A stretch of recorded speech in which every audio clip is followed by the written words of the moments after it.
on the Mississippi Gulf Coast? Danny kept thinking about the phone call he'd gotten from Jimmy 4 days ago. At first he thought it was Jimmy's kid brother, William, playing some kind of joke on him in a funny accent. But it wasn't William, it was Jimmy, and it was unbelievable. His best friend had reappeared from the grave.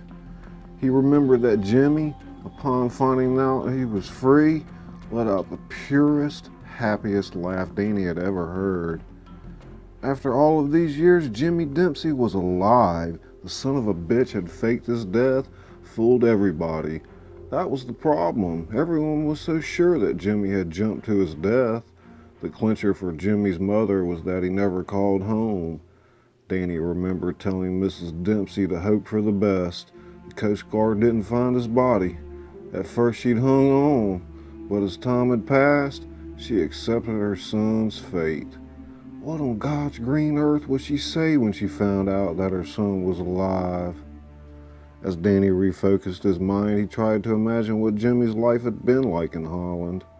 It wasn't easy to do because, in Danny's mind, his best friend had died.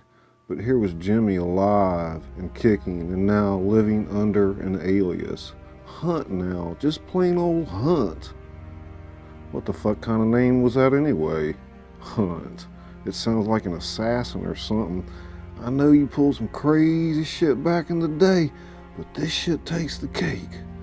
Even Jimmy's voice was different. It was more calculating, at odds, crispier, methodic sounding. Jimmy was not the same man. No, Hunt had seemingly hijacked his body and taken over his soul. Danny figured that Jimmy's guilt had nearly eaten him up. What was it he said? I took him with me. Danny. The longshoreman thought it must have been tough. He imagined Jimmy looking older than his years, the underground world having caught up with him. He wondered, too, what a decade away from home would do to a man. You gotta tell William his brother's alive. He deserves to know. Their mom deserves to know. They do, they deserve it. He's your throwing partner, for Christ's sake, and one of your best buddies.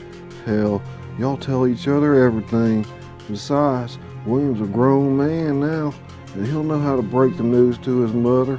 The bottom line is, it's getting to you, and you'll never sleep till you tell him. Danny tried to rationalize the situation. The truth was that nobody could keep a secret like this. The longshoreman contemplated the tight spot in his mind, including his own life, as he waited and watched as a Hirschback pulled up with an empty container to pick up 33,000 pounds of green unripe bananas that would be loaded by the 4 of them. William received the go-ahead and opened the container door. A large banana spider clung to the inside of one of the doors. Everyone jumped back in trepidation at the sight of the arachnid. No one moved a muscle until Moody Washington, one of the blacks, said, "Look at him, motherfuckers playing possum." The men mumbled words to each other and tried to figure out what to do. Grady Johnson, the other black man, threw his empty Gatorade bottle at the 8-legged creature, which quickly moved to another position. The men jumped back once again.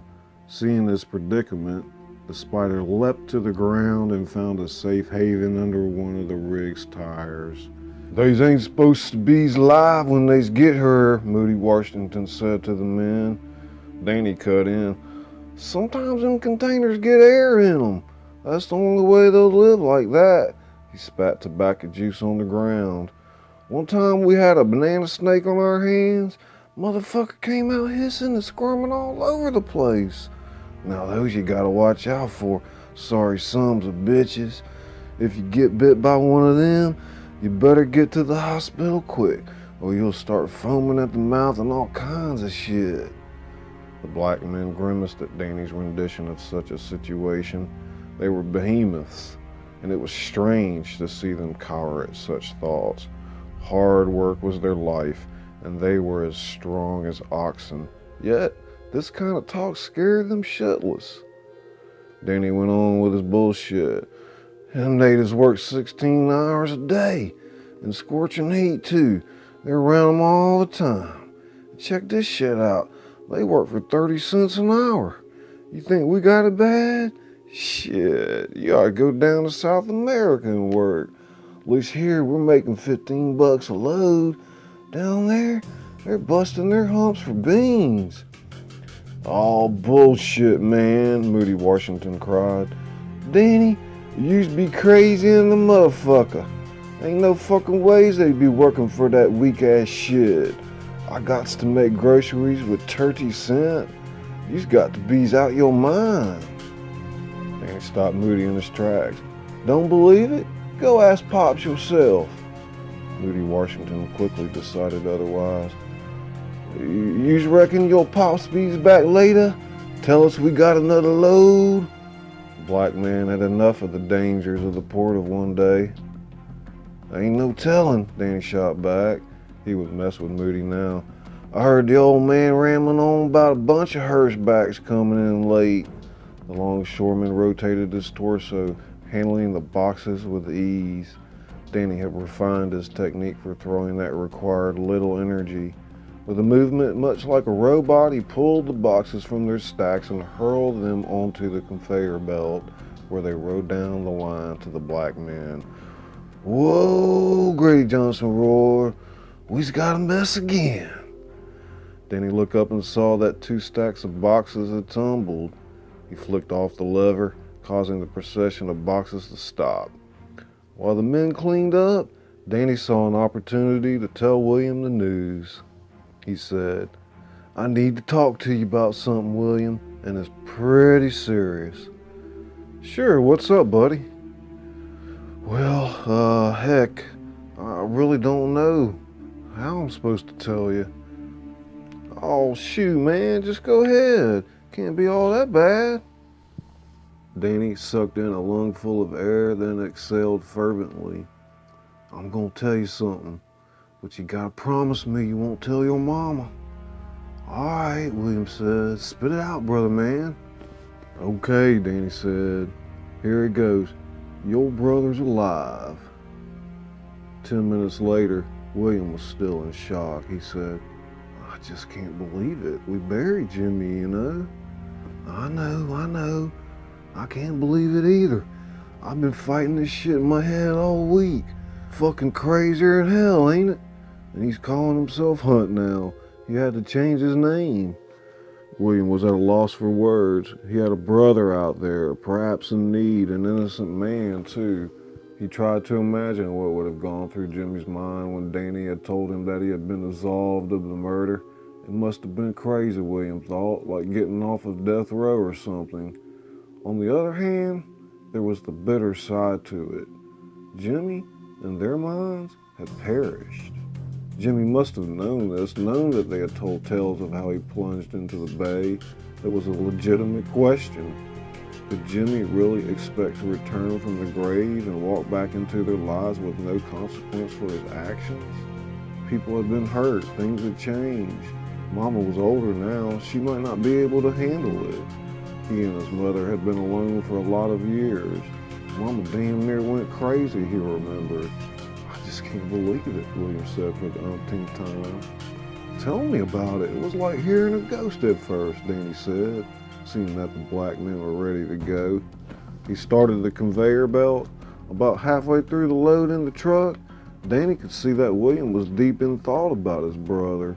And then William said, did he sound all right? I mean, I don't know, Danny confessed. He was rambling on about this and that, said he had a bunch of things to figure out, said he'd get back to me in a few days. For heaven's sake, William said, Mama's gonna have a stroke when she finds out. Well, we're just gonna have to keep it from her right now. We can't go telling her yet, William. I don't want her getting her hopes up, you know. She already lost him once. Let's just wait till we hear from Jimmy. Do you really think we should wait? Well, let's think about this for a minute. William looked at him like a puppy. Oh, come on, man, Danny snapped. You're like Gomer Pyle sometimes. Think. Now, Jimmy said he had some things to figure out. What I'm thinking is your brother's in a little more trouble than he's letting on. I could be wrong, but I got a hunch on this one. Trust me, let's wait a few days and see what happens. I don't know, William said, concerned. What if he's in more trouble than we realize, Danny said. What if, and I know you don't want to hear it, what if he gets killed or something? Then what's your mama gonna think?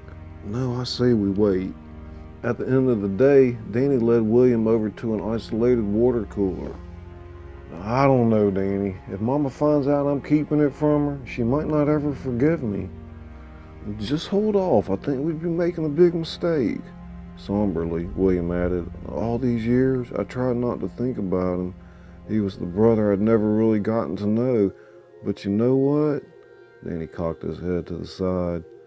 William said, no matter what I tried to do, I just kept thinking about him. In my dreams, while I was at school, when I saw Mama crying. All that shit happened right after Daddy died, you know. My mom and I were alone for a long time. Everybody came around for a while, but eventually it was just the two of us. Danny remembered the years. It was a hell of a tough time, he said consolingly. But you know something? Your brother's a good guy. He always was. He knew he didn't murder that poor girl. Hell, I knew it. Your mama knew it. But without your daddy around to defend him, I guess it was too much for Jimmy. I'd have probably done the same thing. People do stupid things when they're young. But if everybody knew it, then why didn't he stick it out? Because, William, he was stupid and young. I guess so, William said. Hunt didn't want to think of himself as a gangster, but that's just what he'd become. In his heart, he was just a good old boy from South Mississippi, raised to go to church and say yes ma'am and no sir and do unto others as they did unto you. Not in a million years could he have imagined that he'd be living under an alias in a foreign country, working around gangsters, prostitutes, mob bosses, and junkies. His hair was long and unkempt, like the rest of the gangsters and hippies in South Holland. He knew back home that nobody would take him serious until he chopped it off. He could already picture it. It won't be easy, he told himself. He knew that people would probably discuss his plight for years after his return. It might even cause his family to become the laughing stock of the town. In any case, the arrangement with Augustino's brother in Denmark was settled. Wait for me to send you a message at the Bow House, Augustino had told him. At that time, you will receive further instructions.